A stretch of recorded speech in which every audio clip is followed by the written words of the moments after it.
Hello everyone. In last lecture we have studied about classification, types of classification. From today we'll study about taxonomic categories.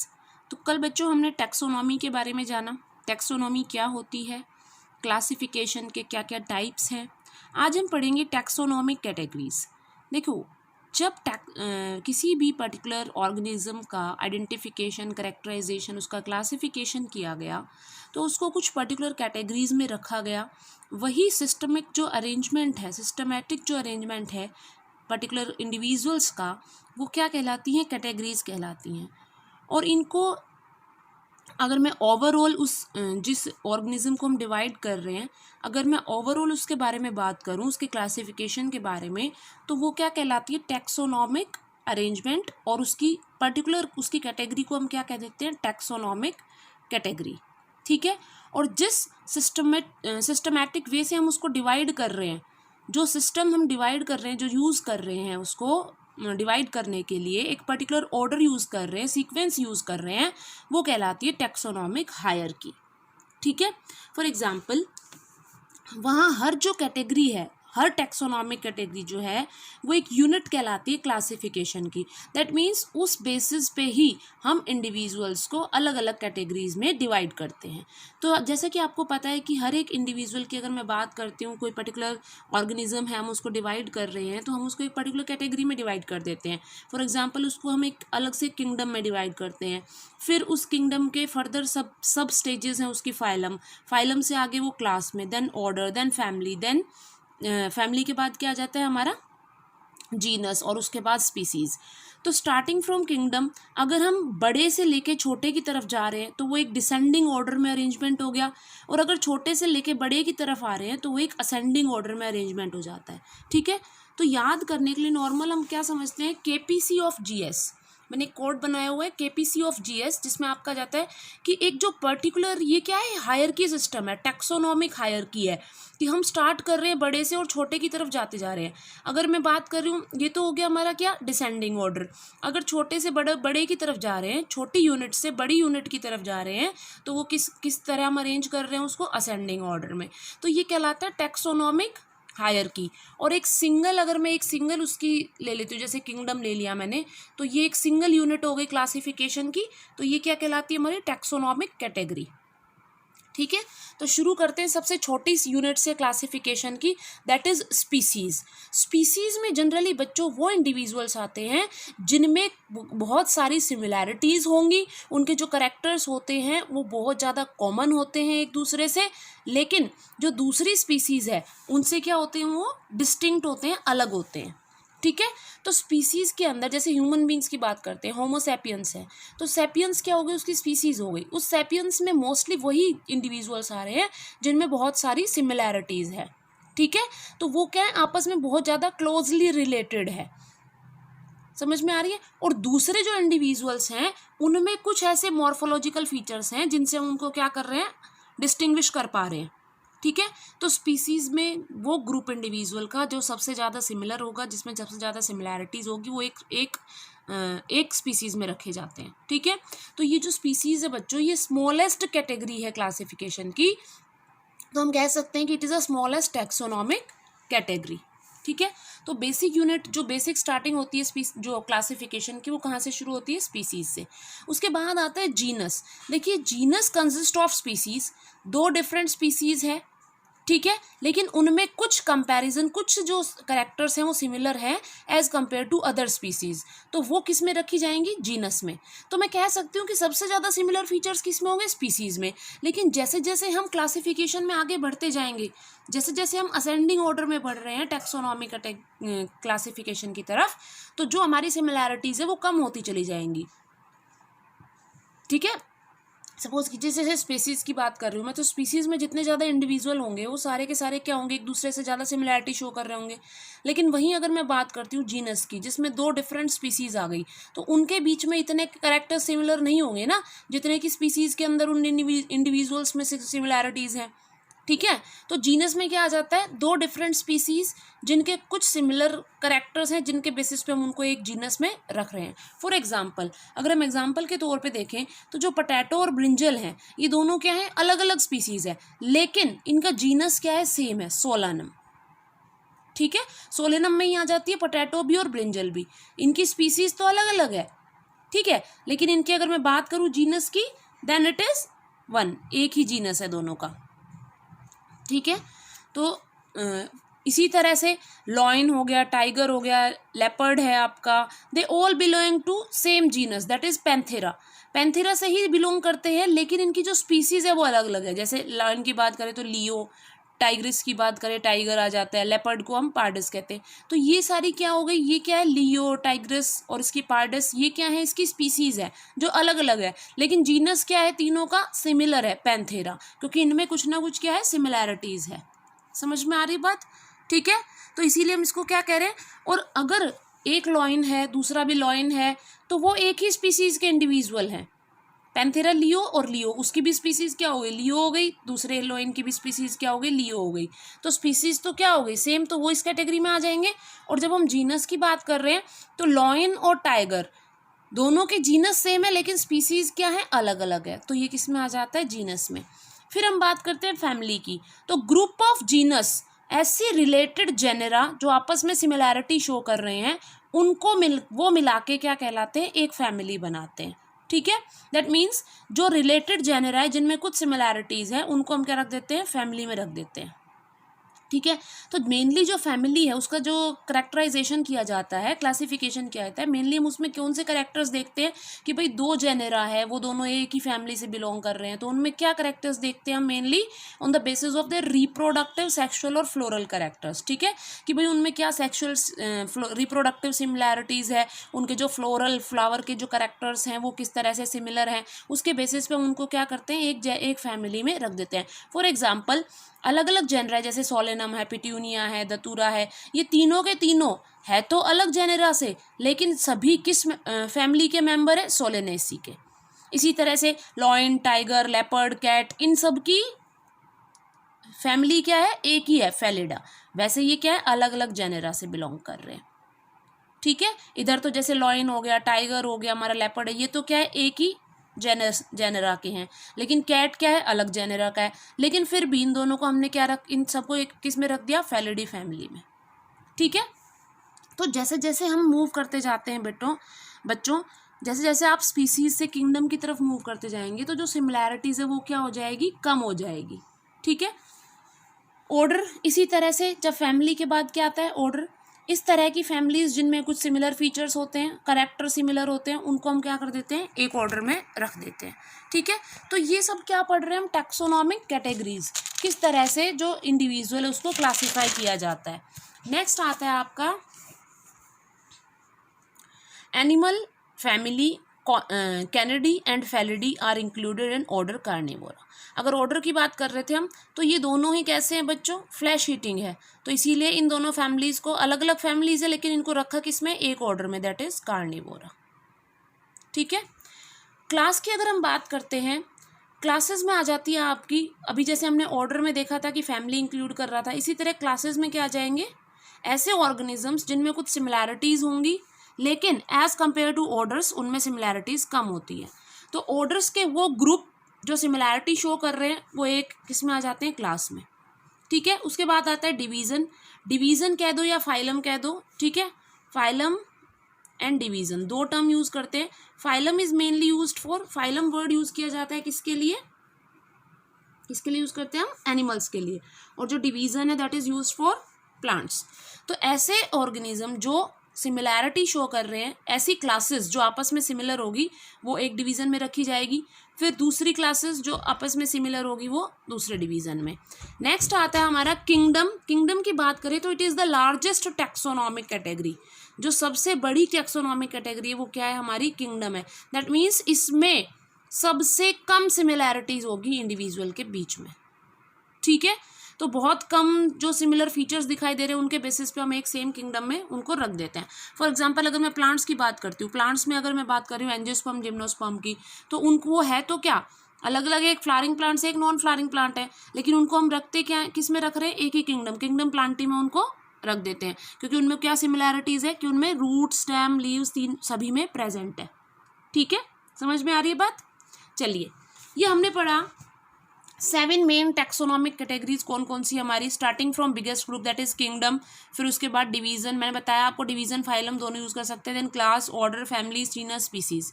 तो smallest जो है हमारी वो कौन सी है, स्पीसीज, और जो लार्जेस्ट आ जाता है वो क्या आ जाता है हमारा, किंगडम। ठीक है, अच्छा नॉर्मल हम क्या कह रहे हैं उसको, टैक्सोनॉमिक कैटेगरीज। अगर मैं उसके टेक्निकल टर्म यूज करूं तो हम उसको क्या कह देते हैं बच्चों, टैक्सोन। ठीक है, तो डिवीजन के आगे जो हम सफिक्स यूज करते हैं, कोई भी डिवीजन का नाम लिख रहे हैं तो उसके बाद में जो हम वर्ड यूज करेंगे दैट इज फाइटा। ठीक है, सब डिवीजन, कई बार क्या होता है डिवीजन के ही सब ग्रुप्स हो जाते हैं तो उसको फाइटीना। क्लासेस के आगे हम क्या लगाते हैं सफिक्स में, ऑप्सीडा या ई। ऑर्डर्स में एल्स, और फैमिली एसी, जैसे हमने अभी पढ़ा था सोलेनेसी। ठीक है, तो ये क्या है, ये सारे सफिक्स हैं जो हम यूज़ करते हैं जनरली किसके बाद, टैक्सोनॉमिक कैटेगरीज के बाद। अब यहाँ कुछ एग्जांपल्स दिए हुए हैं आपके कि आप जैसे कॉमन नेम क्या है, मैन हो गया, हाउस फ्लाई हो गया, मैंगो हो गया, फिर इनका बायोलॉजिकल नेम दे रखा है। मैन को क्या कहते हैं, Homo sapiens, house fly is known as Musca domestica, this is Mangifera indica. ये क्या है, इनके बॉटेनिकल नेम है। ठीक है, तो अब इसमें इसकी जीनस, फैमिली, ऑर्डर, क्लास और इसका फाइलम, इस तरह से इसका डिवीजन किया हुआ है। अगर मैं जीनस की बात करूँ तो होमो सैपियंस, तो ये वाला क्या होता है, जीनस होता है हमारा होमो। फैमिली क्या है इसकी, होमिनिडी। अभी मैंने बताया था फैमिली के आगे एसी भी यूज करते हैं और डी भी यूज कर सकते हैं। ठीक है, जैसे यहाँ पे हमने यूज किया है एनाकार्डिएसी। ठीक है, तो ये क्या है, ये ऑर्डर दे रखा है इसका प्राइमेटा, क्लास क्या हो जाती है इसकी मैमल्स, मैमेलिया में आ जाता है, और फाइलम क्या है इसका कोर्डेटा। तो ये क्या है बच्चों, ये क्या हो गए, मैन का क्लासिफिकेशन किया हुआ है। इसी तरह से हाउस फ्लाई का दे रखा है, इसी तरह से मैंगो का। ठीक है, moving to next, species concept क्या है। अगर हम स्पीसीज को डिफाइन करना चाहें तो स्पीसीज क्या है टर्म। ठीक है, किसने दिया था ये, propose the term species, John रे ने इसके बारे में बताया था, स्पीसीज के बारे में इस टर्म को प्रपोज किया था उन्होंने। लेकिन जो इसका बायोलॉजिकल कंसेप्ट है, दैट मीन्स इसका बायोलॉजिकल मीनिंग जो है वो किसने बताया था बच्चों, अर्नेस्ट मेयर ने। ठीक है, अर्नेस्ट मेयर ने इसको बायोलॉजिकल टर्म में डिफाइन किया था कि स्पीसीज एक्चुअली होता क्या है। उन्होंने क्या बताया था कि इस तरह के इंडिविजुअल, स्पीसीज उन इंडिविजुअल्स का ग्रुप होता है जो आपस में मेटिंग जिनमें पॉसिबल हो। ठीक है, और उनके जो नए ऑफस्प्रिंग बने वो कैसे होने चाहिए, फर्टाइल होने चाहिए। समझ में आ रही है बात। ठीक है, तो स्पीसीज इन्होंने क्या बताया था, अर्नेस्ट मेयर ने जब स्पीसीज को एक्सप्लेन किया था तो उन्होंने क्या डेफिनेशन दी थी कि स्पीसीज वो इंडिविजुअल्स का ग्रुप है जो इंटरब्रीड कर सकते हैं, जो मेटिंग कर सकते हैं naturally. That means human beings नहीं करा रहे हैं, वो नेचुरल अपने आप इंटरब्रीडिंग शो कर रहे हैं। ठीक है, मेटिंग शो कर रहे हैं, और उनके जो ऑफस्प्रिंग बनेंगे वो कैसे बनने चाहिए, फर्टाइल। तो जाहिर सी बात है, तो ये स्पीसीज जो डेफिनेशन है that can be used only for sexually reproducing organism. जब हम इंटरब्रीडिंग की बात कर रहे हैं तो इंटरब्रीडिंग, मेटिंग तो सिर्फ वही ऑर्गेनिज्म कर सकते हैं ना जो कि सेक्सुअली रिप्रोड्यूस करेंगे। तो ये जो टर्म है स्पीसीज, हम किन के लिए यूज कर रहे हैं, सेक्सुअली रिप्रोड्यूसिंग ऑर्गेनिज्म के लिए, और सेक्सुअल की ये टर्म यूज नहीं होती। ठीक है, चलिए ये तो बात कर रहे थे हम बायोलॉजिकल डेफिनेशन की। अगर मैं टैक्सोनॉमिकल डेफिनेशन देखूं तो क्या कहलाते हैं, स्पीसीज क्या होती है कि वो ऑर्गेनिज्म, इसमें वो ग्रुप आ जाएगा ऑर्गेनिजम्स का which have some basic similarities in morphology. अगर उनके मॉर्फोलॉजिकल, उनका एक्सटर्नल अपीयरेंस एक जैसा दिखाई दे रहा है तो हम क्या कह देते हैं, उनको स्पीसीज का नाम दे देते हैं। ठीक है, that means on the basis of morphological character, on the basis of similarity in morphological characters we can categorise a group of individuals in under species. ठीक है, तो वो कहलाती है टैक्सोनॉमिक स्पीसीज। बायोलॉजिकल टर्म में हम क्या कह रहे हैं कि सिर्फ वही इंडिविजुअल जो आपस में मेटिंग शो कर सकते हैं, इंटरब्रीडिंग शो कर सकते हैं, वो क्या आ जाते हैं, उसको उनको क्या कह रहे हैं हम, बायोलॉजिकल टर्म्स में उसको स्पीसीज कह रहे हैं। लेकिन जब मैं टैक्सोनॉमी की बात करूं तो मैं क्या देख रही हूं कि भाई जो इंडिविजुअल्स सिमिलैरिटी शो कर रहे हैं किसमें, मॉर्फोलॉजिकल कैरेक्टर्स में, तो वो किस में आ जाएगा, हमारा स्पीसीज में। For example in case of, अगर मैं बात करती हूँ जैसे कॉलीफ्लावर है, कैबेज है, नॉल है, ये सारे के सारे क्या हैं, एक ही उससे बिलोंग कर रहे हैं, एक ही स्पीसीज से बिलोंग कर रहे हैं। ठीक है, they belong to same taxonomic species, इनके क्या है कैरेक्टर सेम है, but they are different in biological, that means they are not able to interbreed with each other. एक साथ मेटिंग नहीं करा सकते आप इनकी, ऐसा नहीं है कॉलीफ्लावर का जो पौधा है उसकी कैबेज के साथ मेटिंग करा रहे हैं, लेकिन इनके क्या है मॉर्फोलॉजिकल कैरेक्टर सेम है, इसलिए हम क्या करते हैं इनको एक ही बायोलॉजिकल स्पीसीज में लेते हैं, दैट इज ब्रेसिका ओलेरियसा। ठीक है, तो स्पीसीज इन तीनों की क्या हो गई, सेम हो गई, लेकिन क्यों, they are not able to interbreed, आपस में मेटिंग नहीं कर रहे हैं, लेकिन इनमें क्या है मॉर्फोलॉजिकल सिमिलैरिटी है, इस बेसिस पे हम क्या करते हैं इनको एक ही स्पीसीज के अंदर रख देते हैं। ठीक है, नेक्स्ट आता है टैक्सोनॉमिकल एड्स। अब हम बात करेंगे बच्चों टैक्सोनॉमिकल एड्स की। This is the last topic of your chapter first. I hope आपने सभी ने नोट्स बना लिए होंगे, आप उनको रिवाइज भी कर रहे हैं, याद भी कर रहे हैं।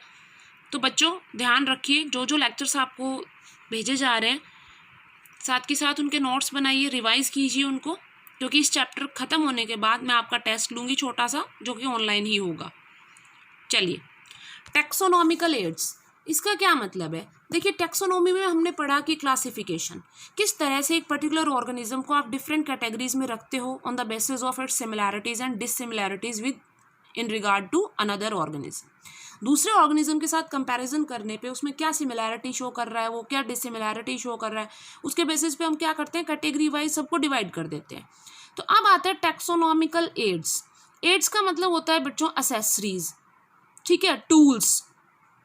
तो जो हमें कैटेगरीज को टैक्सोनॉमी में जो हमें हेल्प कर रहे हैं, उनकी स्टडी में हेल्प कर रहे हैं या उनके क्लासिफिकेशन में हेल्प कर रहे हैं, ऐसे टूल्स वो क्या कहलाते हैं, टैक्सोनॉमिकल एड्स। ठीक है, तो इस तरह के जो प्रोसीजर हैं, टेक्निक्स हैं, जो किसी पर्टिकुलर ऑर्गेनिज्म की इंफॉर्मेशन को स्टोर करती हैं या उनको प्रिजर्व करके रखती हैं, तो वो क्या कहलाती हैं, टैक्सोनॉमिकल एड्स। ठीक है, फॉर एग्जाम्पल पहले आता है आपका हर्बेरियम। हर्बेरियम क्या होता है बच्चों? हर्बेरियम में क्या करते हैं, स्पीसीज को प्रिजर्व करके रखा जाता है, जो हमारे पास क्या प्लांट है या एनिमल स्पीसीज है जो भी है, उनको प्रिजर्व करते हैं, उनको ड्राई करते हैं, उनको आयरन करते हैं, और फिर उसके बाद क्या करते हैं, a thin sheet of paper पे उनको पेस्ट कर दिया जाता है। ठीक है, तो ये क्या है जनरली हर्बेरियम। हर्बेरियम जो एड्स, हर्बेरियम किस में आ जाता है, एड्स में। तो ये एड्स का एक्चुअली मैंने ये छोटा सा आपका एक फ्लो चार्ट सा बना दिया है कि भाई जो टैक्सोनॉमिकल एड्स हैं वो किस किस तरह की हो सकती हैं, जिसमें आपका एक हर्बेरियम आ जाता है, then manuals, then botanical garden, zoological parks, monographs, keys, flora, catalogue, museum, इन सब के बारे में हम वन बाय वन अब पढ़ेंगे।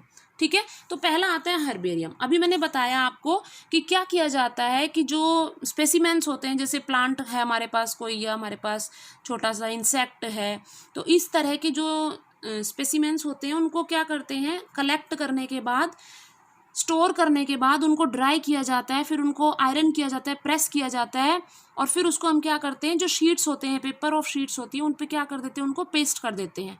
उन पे पेस्ट करने के बाद हम क्या करते हैं, उनकी नेमिंग करते हैं। पहले कॉमन नेम लिखते हैं, लोकल नेम लिखते हैं उसका, फिर हम साइंटिफिक नेम लिखते हैं, फिर वो कहाँ से बिलोंग करता है, कहाँ ओरिजिनेट हुआ था, ठीक है, जिसने कलेक्ट किया उसका नाम लिखा जाता है उस शीट ऑफ पेपर पे।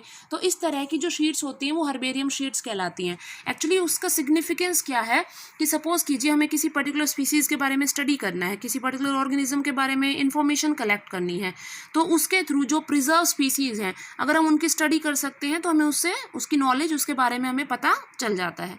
ठीक है, तो जनरली उसमें होता क्या है स्पेसिमेन में, ठीक है, प्लेस ऑफ कलेक्शन, कहाँ से उसको कलेक्ट किया गया है, उसका लोकल नेम क्या है, उसका बॉटैनिकल नेम क्या है, फैमिली क्या है, कौन सी फैमिली से बिलोंग करता है, और किसने उसको कलेक्ट किया है, ये सब चीज़ें उसमें मिल जाती है।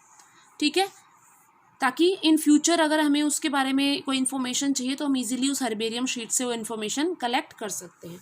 नेक्स्ट आता है बॉटनिकल गार्डन्स। बॉटनिकल गार्डन्स तो बच्चों आपने देखे भी होंगे कि नॉर्मली ये क्या होते हैं, ह्यूमन एस्टेब्लिश्ड गार्डन्स होते हैं जो ह्यूमन बनाते हैं।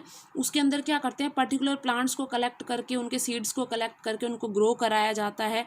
ठीक है, कुछ तो इस तरह के होते हैं कि प्लेस की ब्यूटी को इंक्रीज़ करने के लिए, अट्रैक्टिव बनाने के लिए जो अच्छे फ्लावरिंग प्लांट्स होते हैं उनको वहाँ ग्रो कराया जाता है, या कुछ जो मेडिसिनल प्लांट्स हैं उनको वहाँ ग्रो कराया जाता है, उनकी नेमिंग की जाती है, उसके ऊपर टैग लगाए जाते हैं कि भाई ये यहाँ से कलेक्ट किया गया था। तो इस तरह के जो गार्डन्स होते हैं जो नेचुरल नहीं होते, मतलब आर्टिफिशियली एस्टेब्लिश किए जाते हैं, जिसमें लेबलिंग की जाती है पर्टिकुलर प्लांट्स की, तो वो क्या कहलाते हैं, बॉटनिकल गार्डन्स कहलाते हैं। तो अगर उन बॉटनिकल गार्डन्स को भी हम विजिट करें तो उससे हमें अच्छा खासा काफ़ी इन्फॉर्मेशन उसके बारे में मिल जाती है, पर्टिकुलर प्लांट के बारे में। वेदर वो कोई मेडिसिनल प्लांट भी हो सकता है, जैसे हर्बल प्लांट तुलसी हो गया, उसको ग्रो किया जा रहा है, उसके सिग्निफिकेंस फीचर्स जो हैं वो वहाँ लिखे जाते हैं, उनकी टैगिंग की जाती है, छोटा सा टैग लगाया जाता है कि यहाँ से कलेक्ट किया था, कलेक्टर का नेम ये है और इसका बॉटैनिकल नेम ये है। तो उनसे पर्टिकुलर जो इन्फॉर्मेशन चाहिए होती है वो हमें इस तरह के बॉटनिकल गार्डन्स में मिल जाते हैं। ठीक है, फॉर एग्जांपल कुछ बॉटनिकल गार्डन है जैसे फेमस है, अगर मैं बात करूँ इंग्लैंड का तो रॉयल बॉटनिकल गार्डन है, then Indian botanical garden in Kolkata, national botanical research institute Lucknow India, Lucknow में भी कुछ ऐसे रिसर्च इंस्टीट्यूट है जहाँ पे डिफरेंट जो स्पीसीज़ हैं प्लांट की जो कि यूनिक होती है वो ग्रो की जाती है। तो अगर मैं थोड़ा इसके बारे में बताती हूँ आपको, इंडियन बॉटनिकल गार्डन जो है कोलकाता में, जनरली वहाँ पे जो ट्रीज़ ग्रो किए जाते हैं वो बहुत बड़े बड़े, जैसे बरगद का पेड़ होता है फाइकस बेंगालेंसिस, बैनियन ट्री को कहा जाता है फाइकस बेंगालेंसिस, तो बहुत बहुत बड़ा है वो जो ट्री है वो बरगद का जो यहाँ ग्रो किया जा कर रखा है कोलकाता में, वो बहुत पुराना है। तो उसको प्रिजर्व किया जा रहा है वहाँ पे, उसको वहाँ पे ग्रो किया जा रहा है और उसको टैगिंग करी गई है कि भाई ये इतने सालों से यहाँ पर है, इतने फीट का है, इसमें इतनी स्टिल्ट रूट है, इसमें इतनी प्रॉप रूट्स हैं। तो ये कुछ पर्टिकुलर फीचर है इस तरह से। और यहाँ पे जायंट लिली का जो प्लांट है वो भी ग्रो किया गया है, वाटर लिली। तो ये कुछ बॉटनिकल गार्डन है फेमस जहाँ पे ट्रीज़ को ग्रो किया जा रहा है, प्लांट्स को ग्रो किया जा रहा है, और उनके बारे में अगर कोई नॉलेज कलेक्ट करनी है, हमें कोई इन्फॉर्मेशन कलेक्ट करनी है तो हम इजीली वहाँ से कर सकते हैं। ठीक है, नेक्स्ट आता है बच्चों आपका म्यूज़ियम। म्यूज़ियम की अगर हम बात करें तो बहुत कॉमन है, जो आपने देखा भी हुआ है, बहुत से ऐसे म्यूज़ियम्स होते हैं बच्चों जहाँ पे जो सिर्फ प्लांट्स ही नहीं, एनिमल्स की भी जो स्पीसीज़ है उनको प्रिजर्व करके वहाँ रखा जाता है। तो जनरली क्या करते हैं, जो छोटे छोटे इंसेक्ट्स हैं या जो रेयर एंडेंजर्ड स्पीसीज़ हैं आपकी, जो खतरे में है या फिर जो एक्सटिंक्ट हो चुकी है, उनको प्रिजर्व किया जाता है म्यूजियम्स में, ताकि जो एक्सटिंक्ट हो गई है स्पीसीज़, अगर उससे रिलेटेड आपको कोई इन्फॉर्मेशन चाहिए तो वो ईजिली आपको वहाँ मिल जाती है। इसके अलावा स्केलेटन ऑफ एनिमल्स, कुछ एनिमल्स जो लार्ज एनिमल्स होते हैं उनके भी स्केलेटन्स को वहाँ प्रिजर्व किया जाता है, उनके जो डेलिकेट ऑर्गन्स होते हैं जैसे लीवर हो गया, हार्ट वगैरह होगा, सब निकाल देते हैं, प्लस उसकी स्किन को और स्केलेटन को ड्राई करके वहाँ प्रिजर्व किया जाता है, स्टफ्ड करके। ठीक है, तो इस तरह के जो स्पेसिमेंट्स वगैरह हैं इनको वहाँ म्यूजियम में स्टोर करते हैं। मेन एम हमारा यही है टैक्सोनॉमिकल एड्स का, कि आपको एक पर्टिकुलर स्पीसीज़ की कोई इन्फॉर्मेशन चाहिए तो उससे रिलेटेड आपको इन्फॉर्मेशन ईजिली मिल जाती है। उसके बाद आता है बच्चों जूलॉजिकल पार्क्स। देखिए, जिस तरह से बॉटनिकल गार्डन्स थे उसमें बॉटनी से रिलेटेड, प्लांट से रिलेटेड इन्फॉर्मेशन रखी जाती है, इसी तरह से जूलॉजिकल पार्क्स जो हैं उसमें क्या करते हैं कि पर्टिकुलर जो एनिमल्स होते हैं अगर वो एंडेंजर्ड है, खतरे में है, तो वहाँ से उनको निकाल लिया जाता है, आइसोलेट कर लिया जाता है, और एक नेचुरल हैबिटेट, जैसे जू जो होते हैं, जूलॉजिकल पार्क वही होते हैं आपके जू होते हैं, जो वहाँ पे उनको एनिमल्स को प्रिजर्व किया जाता है, उनको नेचुरल कंडीशन जो उनके लिए उनको चाहिए, इस तरह की कंडीशंस उनको अवेलेबल कराई जाती है, नेचुरल हैबिटेट बनाया जाता है ताकि वो एनिमल्स जो हैं वो वहाँ सर्वाइव कर सके, और they are preserved under human care. Human beings जो होते हैं वहाँ पे, जो आप देखते भी होंगे, आपने कभी बचपन में भी जू विजिट किया होगा, तब देखते हो कि जो ह्यूमन बींग्स होते हैं एज ए एम्प्लॉय वहाँ पे लगाए होते हैं ताकि वो उनकी केयर कर सके। तो इस तरह की जो ये भी क्या है, एक टैक्सोनॉमिकल एड्स में आ जाता है आपका। नेक्स्ट आता है की एक्चुअली क्या है बच्चों, इसमें की में कुछ स्टेटमेंट्स होती है एक पर्टिकुलर स्पीसीज़ के रिगार्डिंग, आपके पास कुछ स्टेटमेंट्स होती है जो आपको हेल्प करती हैं किसी पर्टिकुलर ऑर्गेनिज्म के बारे में जानने में। ठीक है, तो होता क्या है जनरली इन कीज़ में कुछ कॉन्ट्रास्टिंग, जैसे दो स्टेटमेंट लिखी होती है पेयर्ड फॉर्म में, जो पेयर्ड फॉर्म में स्टेटमेंट होती है उसको कहते हैं कपलेट। दो स्टेटमेंट होगी जो कि क्या होगी, अपोजिट होगी, एक दूसरे से कॉन्ट्रास्टिंग होगी, अपोजिट होगी, तो उसको कहते हैं कपलेट। और एक सिंगल स्टेटमेंट जो होती है उस कपलेट की, वो क्या कहलाती है, लीड। ठीक है, देखिए एग्जाम्पल के साथ समझते हैं। सपोज कीजिए हमारे पास ये पेयर्ड फॉर्म में एक एग्जाम्पल है कि भाई ओनली वन, कोई पर्टिकुलर स्पीसीज है उसके बारे में लिखा है ओनली वन सेल्ड। क्या वो ओनली वन सेल्ड है? ठीक है, अगर वो सिंगल सेल है तो गो टू सेकेंड कपलेट, अगर वो मल्टी सेलुलर है देन गो टू थर्ड। तो ये क्या है, ये कपलेट है, ये पेयर हो गया, कॉन्ट्रास्टिंग है, एक यूनिसेलर एक मल्टी सेलुलर। तो ये क्या कह रहा है कि अगर वो ऑर्गेनिज्म यूनिसेलर है तो सेकंड कपलेट में जाइए उसके बारे में और इन्फॉर्मेशन कलेक्ट करने के लिए, अगर वो मल्टी सेलुलर है तो थर्ड कपलेट में जाइए, तो अगर वो यूनिसेलुलर है तो सेकंड कपलेट में उसके बारे में और इन्फॉर्मेशन लिखी होगी। देखिए सेकंड कपलेट में क्या लिखा है कि वेदर उसमें न्यूक्लियस प्रेजेंट है या नहीं। अगर न्यूक्लियस प्रेजेंट है और वो यूनिसेलुलर है तो क्या हो जाएगा हमारा, क्या है वो, प्रोटिस्टा। हमें पता चल गया वो क्या है, protista. And if it is unicellular but nucleus is absent then it is monera, मतलब वो क्या हमारा प्रोकैरियोट है। समझ में आ रही बात, ठीक है। अब थर्ड कपलेट में क्या है, ऑटोट्रॉफिक हेट्रोट्रॉफिक। क्या वो ऑटोट्रॉफिक है, अगर वो ऑटोट्रॉफिक है तो किस कैटेगरी में आ जाएगा, प्लांट्स में। And if it is heterotrophic तो कहाँ जाइए, गो टू कपलेट 4। ये क्या है, दूसरी एक और हमारा पेयर है जिसमें क्या है, अगर वो हेट्रोट्रॉफिक है और वो मोटाइल है तो वो क्या है, एनिमेलिया किंगडम में आएगा, एनिमल है वो। अगर वो हेट्रोट्रॉफिक है और नॉन मोटाइल है तो किस में आ जाएगा, फंगस में। तो इस तरह से जो की नोट्स बना रखे होते हैं वो भी हेल्प करते हैं किसी पर्टिकुलर ऑर्गेनिज्म की इंफॉर्मेशन को कलेक्ट करने के लिए। नेक्स्ट आता है कैटलॉग। कैटलॉग क्या होता है, actually it is a small booklet. ये छोटी सी बुकलेट होती है जिसमें डिफरेंट बुक्स के बारे में दिया होता है कि भाई हमें एक पर्टिकुलर ऑर्गेनिज्म को सर्च करना है तो वो किसी पर्टिकुलर बुक में है, उस बुक का ऑथर कौन है, उस बुक का टाइटल क्या है, उसकी सारी इन्फॉर्मेशन यहाँ हमें कैटलॉग में मिल जाती है, ठीक है। फिर आता है flora. Flora is nothing but जो प्लांट्स होते हैं एक पर्टिकुलर एरिया में ग्रो करे गए होते हैं उनको फ्लोरा कह देते हैं। अगर एक पर्टिकुलर एरिया में कुछ नंबर ऑफ प्लांट्स ग्रो किए गए हैं, अगर उनकी स्टडी हम कर लेते हैं तो भी हमें इन्फॉर्मेशन कलेक्ट होगी, तो वो क्या कहलाता है, flora. Actual account of habitat and distribution of plants of a given area, एक पर्टिकुलर एरिया में कितने प्लांट्स ग्रो कर रहे हैं वो क्या कहला रहा है, उसका फ्लोरा।